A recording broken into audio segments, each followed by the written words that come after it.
আমার জীবনের সবচেয়ে বড় সমস্যা হচ্ছে রান্না করতে ভালো লাগে না, রান্না করার একটুও সময় হয় না, অথচ আনহেলদি খাবার খেলে চলবে না। তাই এরকম সবজি আমি যখনই বাজার থেকে কিনে আনি, কেটে সেটা নুন গোলমরিচ দিয়ে সেদ্ধ করে রাখি।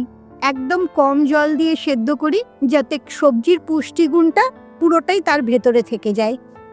এবারে 2 মিনিটে রান্না করার পালা। সবজির মধ্যে অল্প একটু জল দিলাম, ডিম ফাটিয়ে দিয়ে দিচ্ছি, কুসুমটা যেন না ভাঙে।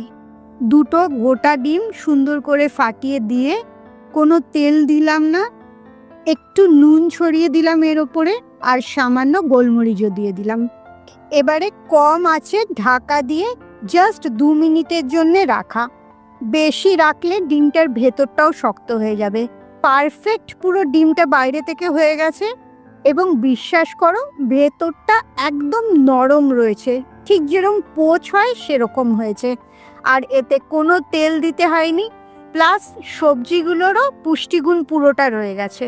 ব্যাস, হেলদি টেস্টি একটা কন্টিনেন্টাল টাইপের খাবার রেডি হয়ে গেল। আমার মতো তোমারও যদি সময় না থাকে, সবজিগুলো আগে রেডি করে রেখে দেবে, এতে অনেক সময় বেঁচে যায়।